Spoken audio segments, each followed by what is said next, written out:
कि जो लोग किया करते हैं बातें अक्सर औकात की, तो उनके लिए किसी ने क्या बात कही है।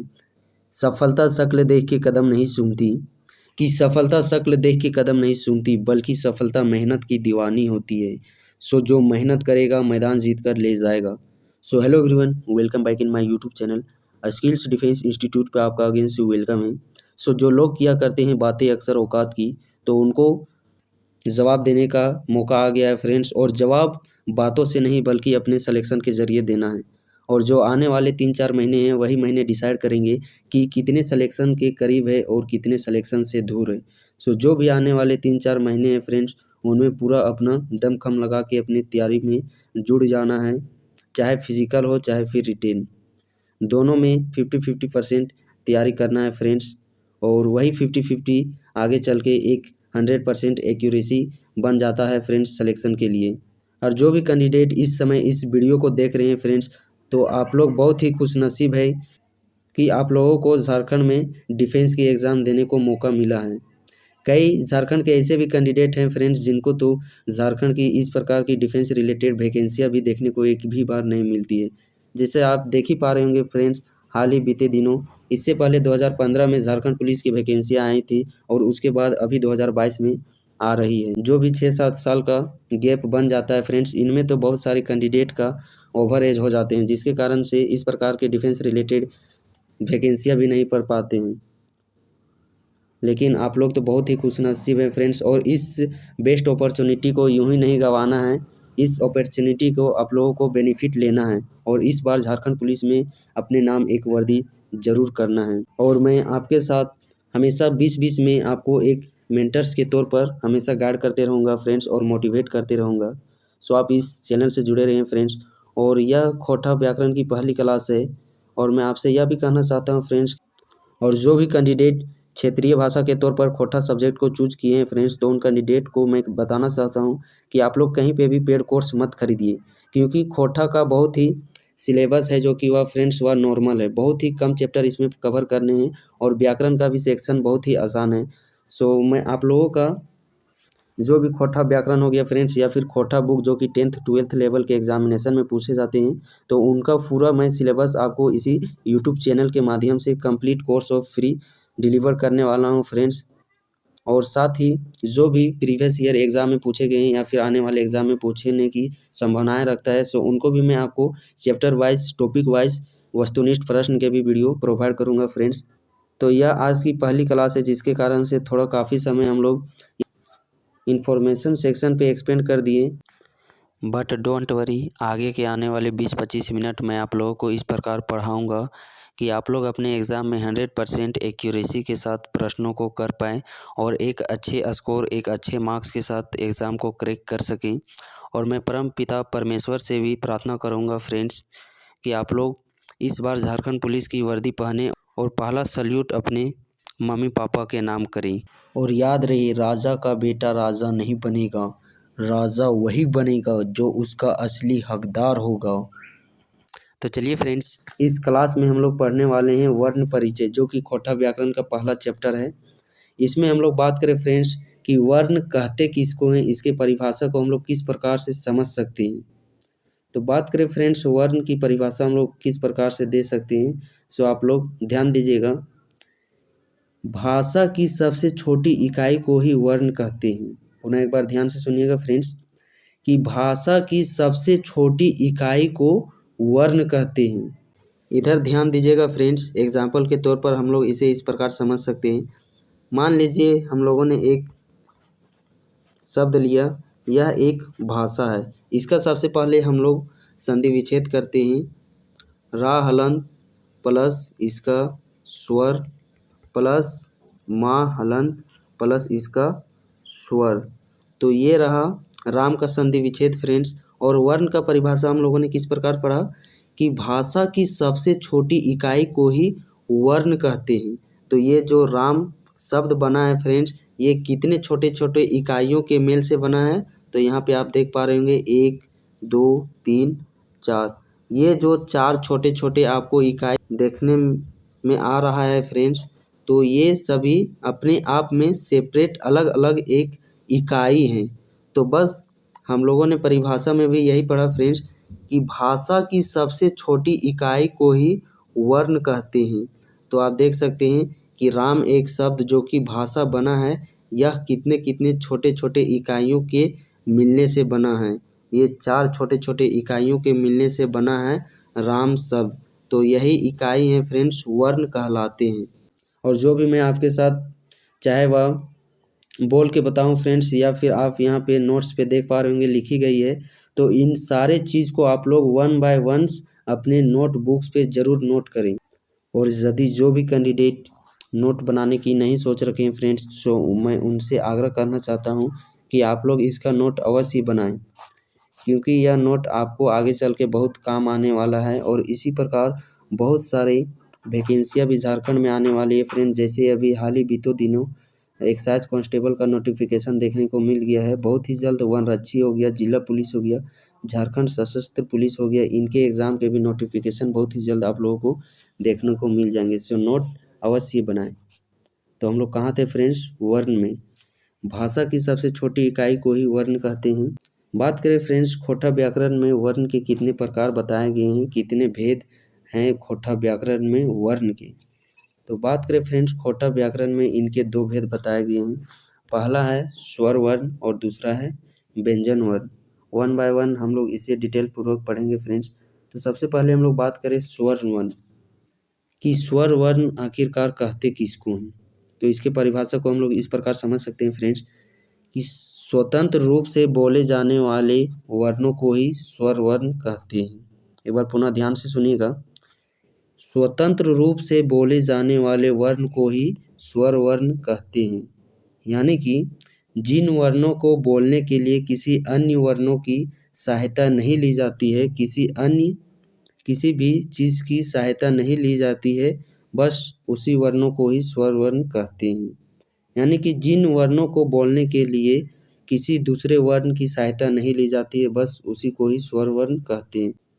बात करें फ्रेंड्स, खोटा में स्वर वर्ण के कितने प्रकार हैं। तो खोटा व्याकरण में स्वर वर्ण के 8 प्रकार बताए गए हैं फ्रेंड्स। जैसा कि आप स्क्रीन पर देख पा रहे होंगे, अ, अमेकर आ, छोटी ई, बड़ी ई, छोटी ऊ, बड़ी ऊ, और छोटी ए और छोटी ओ। इस प्रकार टोटल 8 स्वर वर्ण खोटा में बताए गए हैं फ्रेंड्स। यही यदि हम लोग इसका तुलना बात करें हिंदी से, तो हिंदी में टोटल स्वर वर्णों की संख्या होती है 13, बट खोटा व्याकरण में ओनली 8 स्वर वर्ण ही बताए गए हैं फ्रेंड्स। और यहाँ से इस प्रकार प्रश्न पूछ लिए जाते हैं एग्जाम में कि स्वर वर्ण के खोटा व्याकरण में कितने प्रकार हैं। ऑप्शन है 8, 10, 9, 6। तो कितने हैं फ्रेंड्स? 8। तो ये सब आप लोग याद रखिएगा। यही छोटी छोटी चीज़ें प्रश्न के रूप में बनकर के एग्ज़ाम में पूछे जाते हैं फ्रेंड्स।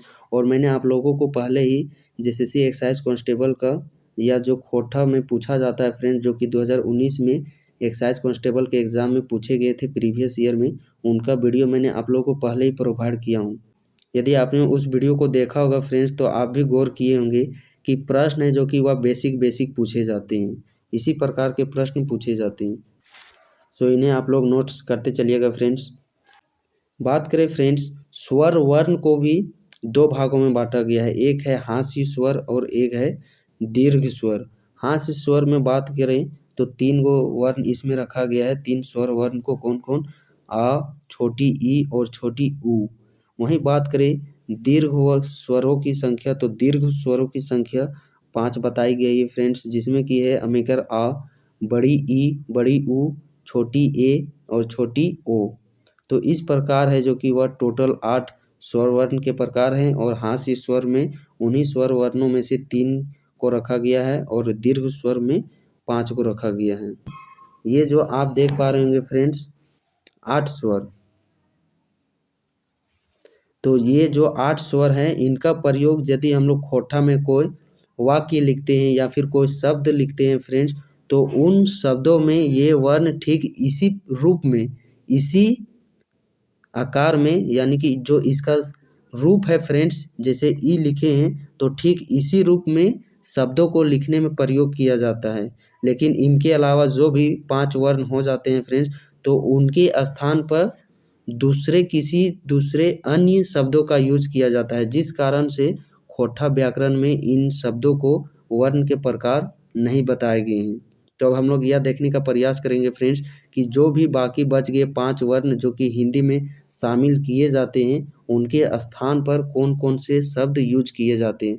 तो सबसे पहले नंबर 1 पे आप देख पा रहे होंगे फ्रेंड्स, बड़ी ए। इसके स्थान पर यह आई का प्रयोग किया जाता है। जैसे कि आप एग्जाम्पल के तौर पर इसे और अच्छे तरीके से समझ सकते हैं फ्रेंड्स। जैसे कि हम लोग हिंदी में लिखते हैं खैर, लेकिन यदि हम लोग खोटा में यही शब्द खैर लिखने की बारी आती है फ्रेंड्स, तो इस प्रकार का खैर गलत हो जाता है। उसके स्थान पर खोटा व्याकरण में हम लोग यह खैर लिखते हैं। ठीक उसी प्रकार फ्रेंड्स, जब हम लोग हिंदी में मैदा लिखने का बारी आता है तो इस वर्ड का यूज़ करते हैं, लेकिन यह खोटा में अमान्य है। यह गलत बताया गया है तरीका खोटा में। इसके स्थान पर इस शब्द का प्रयोग करते हैं यदि हम लोग खोटा वाक्य में थैला को इस प्रकार लिखते हैं, लेकिन खोटा में यह अमान्य है। इस प्रकार का खोटा में शब्द नहीं लिखा जाता है, उसके स्थान पर यह शब्द लिखा जाता है।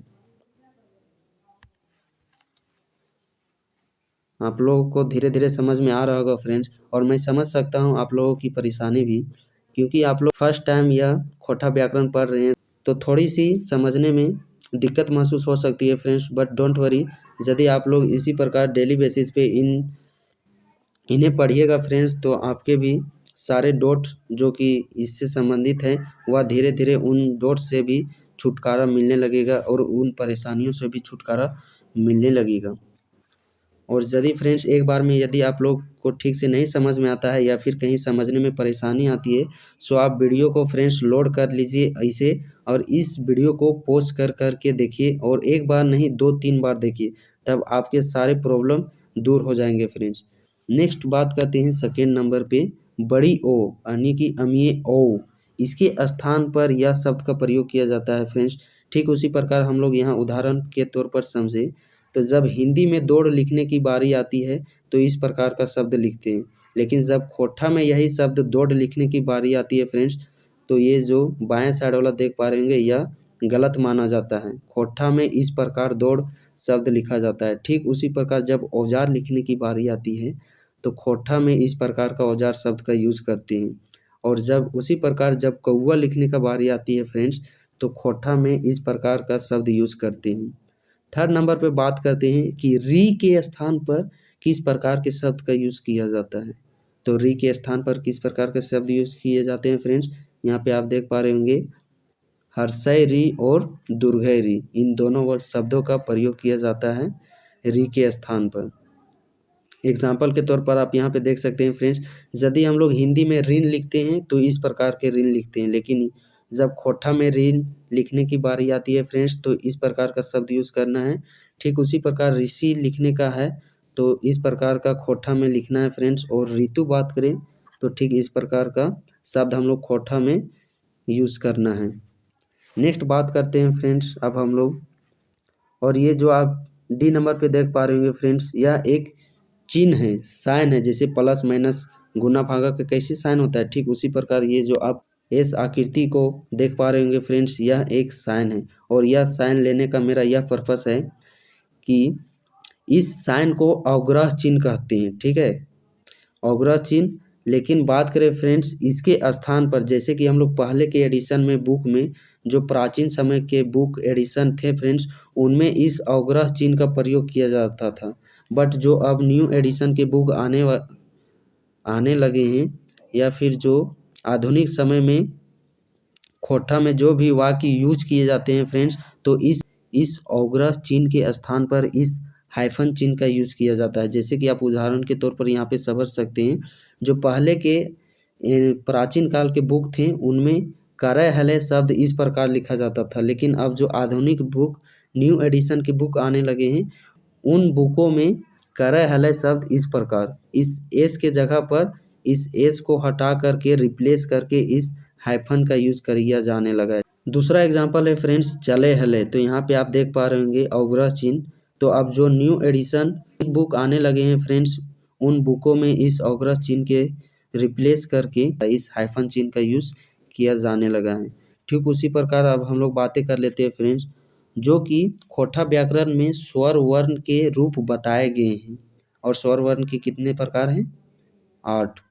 तो उन वर्णों में से कुछ कुछ वर्ण हैं फ्रेंड्स कि जिनका प्रयोग हम लोग कहाँ पे करना है। जैसे कि कोई शब्द लिखे या मान लीजिए एक शब्द है, तो उन वर्णों का यूज़ हम लोग जब मिडिल में करते हैं तो किस प्रकार करते हैं, और जब अंत में करते हैं तब किस प्रकार करते हैं, और जब शब्दों के प्रारंभ में करते हैं तो किस प्रकार से करते हैं फ्रेंड्स, वही हम लोग इसमें बात करने वाले हैं अब आगे।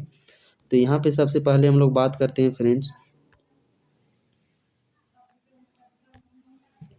छोटी ई और छोटी ऊ का प्रयोग 3 प्रकार से करते हैं। शब्दों के आरंभ में, शब्दों के मध्य में और शब्दों के अंत में। सबसे पहले यदि हम लोग बात करें फ्रेंड्स कि शब्दों के आरंभ में किस प्रकार यूज़ करते हैं, तो आप यहाँ पे एग्जांपल के तौर पर देख सकते हैं। ठीक उसी प्रकार वर्णों का यूज किया जाता है फ्रेंड्स शब्द के आरंभ में। जैसे ऊँट का लिखना है तो इस प्रकार का शब्द लिखना है, ऊसट इस प्रकार का लिखाएगा। इलायची जब लिखने की बारी आती है तो इस प्रकार लिखना है, और ऊपर लिखने की बारी आएगी तो इस प्रकार का ऊपर शब्द लिखना है फ्रेंड्स खोटा में। और इंजोर लिखने का बारी आए तो इस प्रकार का इंजोर लिखना है फ्रेंड्स। अब हम लोग देखते हैं कि शब्दों के मध्य में जब यूज किए जाते हैं इन वर्णों को, तब किस प्रकार से हम लोग करते हैं। जब हम लोग का लिखने का बारी आता है फ्रेंड्स शब्दों के मध्य में, तो ठीक उस समय भी उसी प्रकार से वही आकृति में भी लिखते हैं। जैसे कि आप एग्जांपल के तौर पर यहाँ पे देख सकते हैं, जायत इस प्रकार लिखाता है, मौत इस प्रकार, और रायत इस प्रकार। यहाँ पे आप ई की देख पा रहे होंगे मात्रा फ्रेंड्स, ऊ वर्ण देख पा रहे होंगे, और यहाँ पर ई वर्ण देख पा रहे होंगे। ठीक जो आकृति है फ्रेंड्स उसी आकृति में लिखे हुए आ रहे हैं। अब हम लोग थर्ड नंबर पे बात करते हैं फ्रेंड्स कि शब्दों के अंत में किस प्रकार से इसका यूज़ किया जाता है। तो शब्दों के अंत में भी ठीक उसी प्रकार से यूज़ किया जाता है फ्रेंड्स, जो कि इसका अपना वास्तविक रूप है। ठीक या अपने वास्तविक रूप में ही यूज़ किए जाते हैं फ्रेंड्स। लेकिन जब हम लोग इन वर्णों को मध्य में प्रयोग करते हैं तो इसका अर्थ दूसरे तरीके से निकलता है। ठीक उसी प्रकार यहाँ पे हम लोग देखेंगे फ्रेंड्स, इसके 2 प्रकार हैं कि जब हम लोग किसी शब्द के अंतिम में यूज़ करते हैं तो उनका है जो कि भावार्थ अर्थ किस प्रकार से निकलता है। तो यहाँ पे आप देख पा रहे होंगे फ्रेंड्स का नंबर पे कि ई तथा उ का प्रयोग क्रमशः तृतीय एवं द्वितीय पुरुष एक वचन के बोधक प्रत्यय के रूप में लगता है। तो यहाँ पे आप देख सकते हैं फ्रेंड्स, ये जो कि दूसरा एग्जाम्पल है, ये करेक्शन कर लीजिएगा, या इसका एग्जाम्पल नहीं है। यहाँ पे भी करेक्शन कर लीजिएगा फ्रेंड्स। जो बड़ी ऊ की मात्रा है वहाँ पे एक छोटी ऊ की मात्रा लगाना है, और एक में छोटी ई की मात्रा लगाना है। अब हम लोग यह जो आप वाक्य देख पा रहे होंगे फ्रेंड्स सेंटेंस, इस वाक्य को हम लोग इन उदाहरण के तौर पर समझ सकते हैं। सो इधर आप ध्यान दीजिएगा फ्रेंड्स। मान लेते हैं कि यह एक प्रथम पुरुष है, ठीक उसी प्रकार से एक द्वितीय पुरुष है, और ठीक उसी प्रकार से एक मान लेते हैं तृतीय पुरुष है। ठीक है, यहाँ तक तो समझ जाइएगा फ्रेंड्स। अब आगे की बात आप लोग ध्यान से सुनिएगा। यहाँ पे वाक्य में कहा गया है तृतीय एवं द्वितीय पुरुष एक वचन के बोधक प्रत्यय के रूप में यूज होते हैं, के रूप में लगता है, यानी कि एक वचन का बोध होना चाहिए द्वितीय तृतीय पर्सन का। तो पहला एग्जाम्पल आप यहाँ पे देख सकते हैं फ्रेंड्स कि ऊ तोरा कहलो। ठीक है, यह सेंटेंस लिखा गया है एग्जाम्पल के तौर पर। तो इसमें हम लोग इस प्रकार समझ सकते हैं फ्रेंड्स कि ये जो पहला पुरुष है इस दूसरे पुरुष को बता रहा है इस तीसरे पुरुष के बारे में कि ऊ तोरा कहलो। ठीक है, समझ में आया ना। ये पहला पुरुष है जो कि दूसरा पुरुष को बोल रहा है इसके विषय में, इस तीसरे पुरुष के विषय में कि ऊ तोरा कहलो। ठीक उसी प्रकार जो एग्जाम्पल है फ्रेंड्स उसको भी हम लोग इसी प्रकार समझ सकते हैं। एग्जाम्पल में दिया गया है ई तोरा देख लो। ठीक उसी प्रकार फ्रेंड्स पहला पुरुष है जो कि वह दूसरे पुरुष को कहता है इस तीसरे पुरुष के विषय में कि ई तोरा देख लो। देखने का काम कौन कर रहा है फ्रेंड्स, या तृतीय व्यक्ति। और किसको देखने का, इस द्वितीय पुरुष को देखने का काम कर रहा है इस तृतीय व्यक्ति के द्वारा। तो ये जो आप तृतीय व्यक्ति देख पा रहे हैं फ्रेंड्स, और यह जो द्वितीय पुरुष आप देख पा रहे होंगे, ये दोनों अपने आप में एक वचन के ही तो बोध कर रहा है ना। समझे ना आप एग्जाम्पल को। पहला एग्जाम्पल एक बार पुनः से रिकॉल कर देता हूँ फ्रेंड्स कि ऊ तोरा देख लो, या पहला व्यक्ति है जो कि दूसरे व्यक्ति से बोल रहा है इस तीसरे व्यक्ति के विषय में कि ऊ तोरा देख लो। ये कौन बोल रहा है? पहला व्यक्ति बोल रहा है किससे? दूसरा से। और दूसरा एग्जाम्पल है फ्रेंड्स ई तोरा देख लो। ठीक उसी प्रकार हम लोग समझ सकते हैं कि पहला व्यक्ति है जो कि पहला पुरुष है वह दूसरे पुरुष से बोल रहा है इस तीसरे पुरुष के विषय में कि ऊ तोरा देख लो। तो देखने का काम कौन कर रहा है? यह तीसरा पुरुष। तो यह तृतीय पुरुष है और जिसको देख रहा है किसको देखने का काम कर रहा है? इस दूसरे पुरुष को। और बता कौन रहा है? यह पहला पुरुष कि जो ई तीसरा का आदमिया है ने वो ई दूसरा का आदमिया यानी कि तोरा देख लो। तो ये जो दूसरा पुरुष है और ये जो तीसरा पुरुष है ये सभी अपने आप में एक वचन का ही तो बोध कर रहा है ना। तो आई होप आप लोगों को समझ में आ चुका होगा फ्रेंड्स। यदि थोड़ा समझने में परेशानी हो रही होगी फ्रेंड्स तो मैं समझ सकता हूँ कि आप लोग की यह खोटा व्याकरण है जो कि पहली क्लास है और फर्स्ट टाइम आप लोग खोटा व्याकरण को पढ़ रहे हैं जिसके कारण से थोड़ी परेशानियों का सामना करना पड़ सकता है। बट वो डोंट वरी फ्रेंड्स, यदि आप लोग इसे रेगुलर बेसिस पे पढ़ते रहेंगे तो बहुत ही जल्द आप लोगों के कन्फ्यूज़न प्रॉब्लम भी धीरे धीरे सॉर्ट आउट होते चलेंगे। दूसरा यूज में हम लोग बात करें फ्रेंड्स कि बड़ी ई और बड़ी ऊ का प्रयोग स्वतंत्र रूप से क्रमशः निकटवर्ती एवं दूरवर्ती निश्चयवाचक सर्वनाम या सर्वनामिक विशेषण के रूप में होता है। एग्जाम्पल के तौर पर आप यहाँ पे देख सकते हैं फ्रेंड्स कि ई एकर हक है और ऊ ओकर हक है। तो यहाँ जो आप ई और ऊ है फ्रेंड्स यह बोध कराता है कि कौन सा चीज़ सामने है और कौन सा चीज़ दूर है। इसको हम लोग इस प्रकार से समझ सकते हैं फ्रेंड्स। मान लेते हैं कि यहाँ एक पहला पुरुष है, ठीक उसी प्रकार से एक दूसरा पुरुष है और ठीक उसी प्रकार से मान लेते हैं एक तीसरा पुरुष है यहाँ पे, ठीक है। और बात करें फ्रेंड्स तो एक यहाँ पे मान लेते हैं कि एक पुस्तक रखी गई है, ठीक है। यहाँ सामने में टेबल है और यहाँ पे एक पुस्तक रखी गई है, ठीक है। और ठीक उसी प्रकार यहाँ फ्रेंड्स एक दूर में मान लेते हैं यहाँ पर एक पार्किंग है और इस पार्किंग पे एगो कार गाड़ी खड़ा है। तो सबसे पहला एग्जांपल हम लोग को देखें फ्रेंड्स कि ई एकर हक है, ठीक है। इसको हम लोग इस प्रकार से समझ सकते हैं। तो जो ई वर्ण है या सामने में स्थित कोई भी वस्तु है उसको बोध कराने के लिए ई वर्ण का प्रयोग करते हैं। जैसे कि ये जो पहला व्यक्ति है फ्रेंड्स इस दूसरे व्यक्ति से कह रहा है कि ई पुस्तक एकर हकै हकै ककर ई तीसरा का आदमिया के लागे।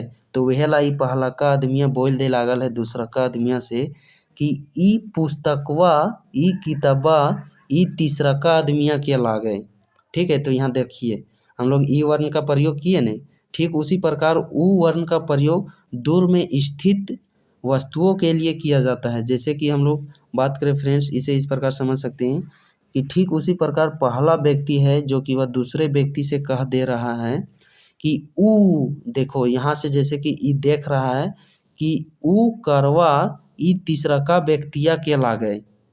ई कौन बता दे रहा है? ई पहला व्यक्ति बता दे रहा है किसको?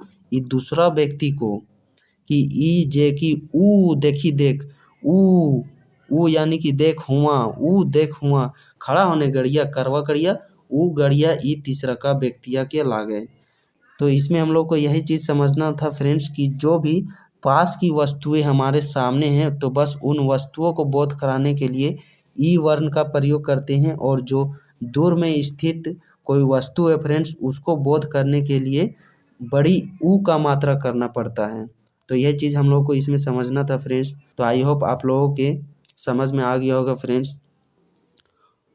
और तो चलिए आज के सेशन को हम लोग यहीं पे एंड करते हैं और इसके अगले सेशन में जो व्यंजन वर्ण बच गया है फ्रेंड्स तो उस व्यंजन वर्ण को भी हम लोग आज के क्लास के जैसा ही पूरा विश्लेषण पूर्वक डिटेल्स पूर्वक करने का पूरा प्रयास करेंगे फ्रेंड्स। और मैं अपने तरफ से पूरी कोशिश करूँगा फ्रेंड्स कि आप लोगों का यह खोटा व्याकरण का सेक्शन हो गया चाहे फिर खोटा बुक का सेक्शन जो कि क्षेत्रीय भाषा में पूछे जाने वाले हैं फ्रेंड्स तो उनका सिलेबस मैं आप लोगों को एग्ज़ाम से पहले पूरा कराने का अपने तरफ से पूरा कोशिश करूँगा। और यह सिर्फ मेरे अकेले से नहीं होने वाला है फ्रेंड्स, आप लोगों का मुझे इसमें सपोर्ट चाहिए। और सपोर्ट का मतलब आप लोग तो समझ ही गए होंगे फ्रेंड्स, आप लोग तो काफ़ी समझदार ही हैं। सपोर्ट का मतलब यही है फ्रेंड्स कि आप लोग अधिक से अधिक अपने दोस्तों के साथ इस वीडियो को शेयर करें। और जो भी नए कैंडिडेट इस चैनल से जुड़ रहे हैं फ्रेंड्स, तो आप इस चैनल को अवश्य सब्सक्राइब करें। मुझे मालूम है आप लोग अपने दोस्तों के साथ इस वीडियो का शेयर नहीं कीजिएगा, बट जो भी कैंडिडेट कम से कम इस वीडियो को देख रहे हैं फ्रेंड्स, वह तो कम से कम चैनल को सब्सक्राइब कर सपोर्ट कीजिए। और कल के सेशन में हम लोग बात करने वाले हैं फ्रेंड्स व्यंजन वर्ण, जो इसका सेकेंड टॉपिक है, वर्ण परिचय का ही। और बैक टू बैक इसी प्रकार से आप लोगों का क्लास इसी समय और इसी जोश और जुनून के साथ मिलता रहेगा फ्रेंड्स। तो चलिए फ्रेंड्स, आज के सेशन को फाइनली डिस्चार्ज करते हैं यहीं पे और मिलते हैं नेक्स्ट वीडियो पर। तब तक अपना ख्याल रखिए। जय हिंद, जय भारत, जय झारखंड, जय जोहार।